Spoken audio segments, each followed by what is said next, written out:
Was our race genetically engineered 6,000 years ago? Were we created by beings from distant space to work as laborers towards some unknown end? From ancient paintings to the quest of space, we have grappled with the truths of our beginnings. The question of our origin falls outside the realm of social acceptability.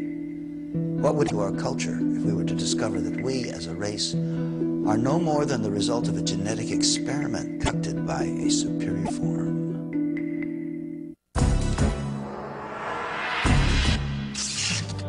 Over the course of the 20th century, we have witnessed exponential advancements in the collective knowledge of mankind.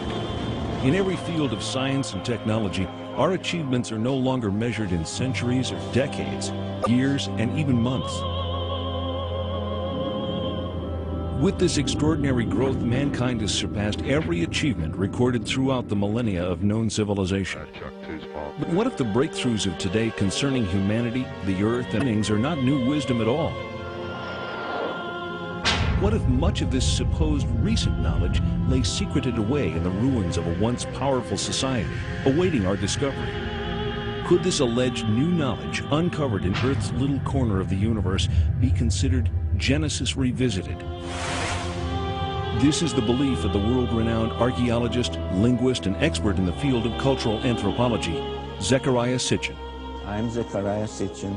I devoted a lifetime to the study of ancient civilizations, ancient languages, their art, their beliefs, and the knowledge that they had. And the question is, when you study, when you look at all that, is it myth, is it mythology, or did it really happen?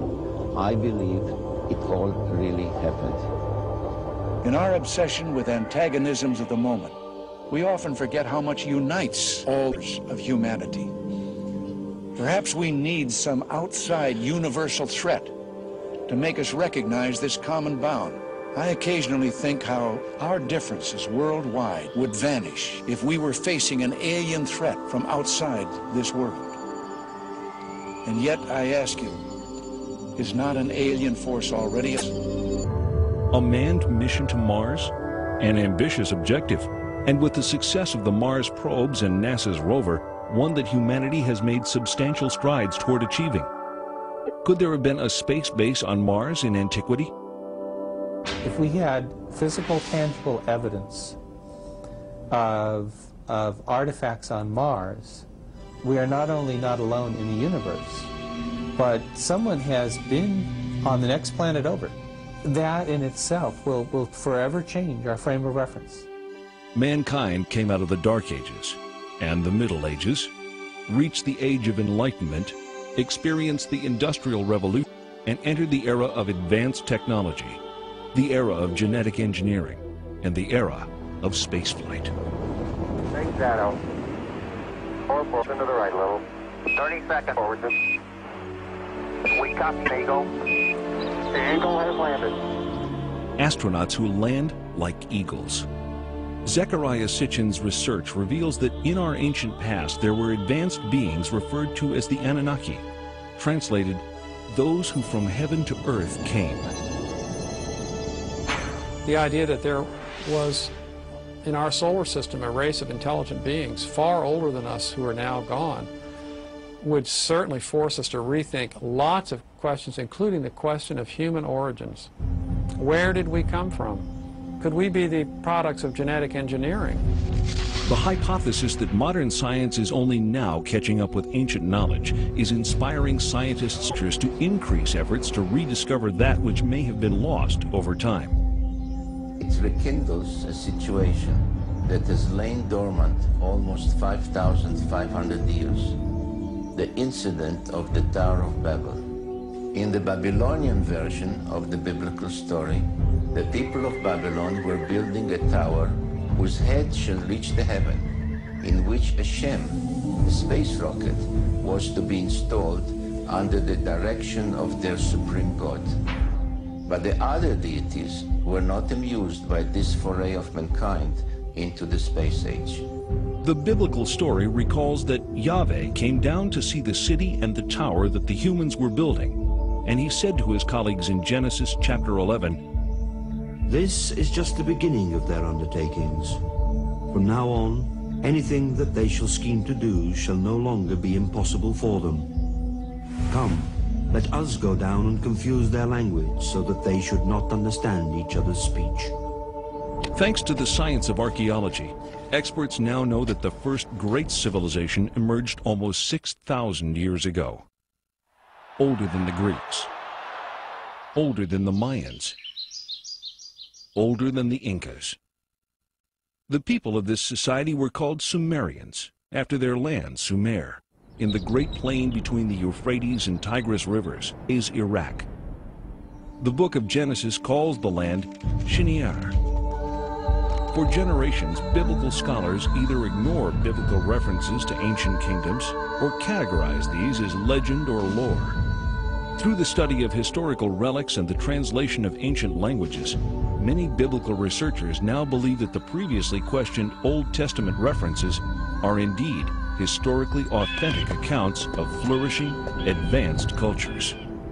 If you study the Genesis document, God made Adam out of clay and then took Eve out of his rib, one of his ribs, etc.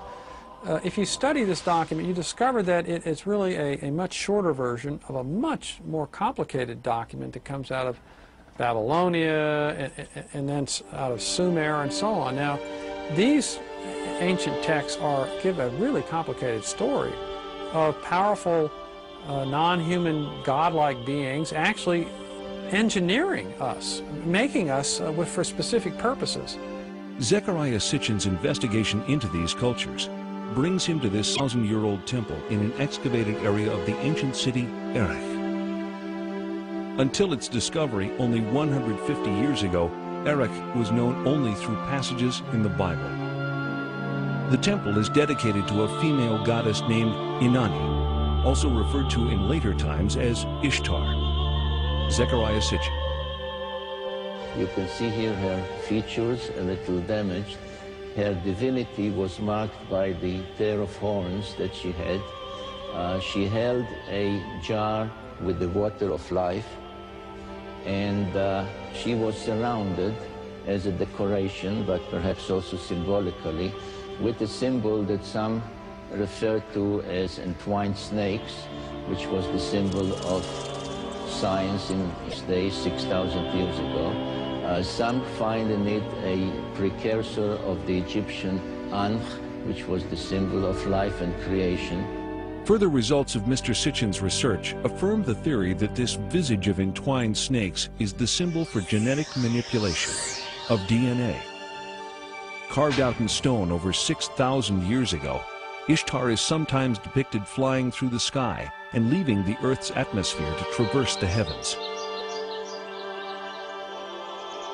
In ancient Mesopotamia, the secrets of astronomy and other celestial knowledge are kept carefully guarded, studied behind closed doors by an exclusive society of priest astronomers. Cylinder seals like these are the only surviving record of these carefully guarded secrets. This clay tablet carries the print of a cylinder seal about 4,500 years old. It depicts the god Eel granting the plow to humankind, ushering in the age of modern agriculture. On closer inspection, something completely remarkable can be seen. A detailed depiction of the complete solar system configured identically to that known to contemporary science. With the sun prominently figured in the center, each planet appears in its correct position and relative proportions to the other planetary bodies. On the outskirts is one additional planet, a 10th, not currently located by astronomers of our modern era.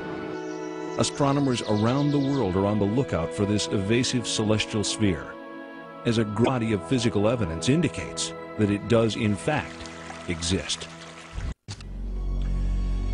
History records the discovery of the planet Pluto as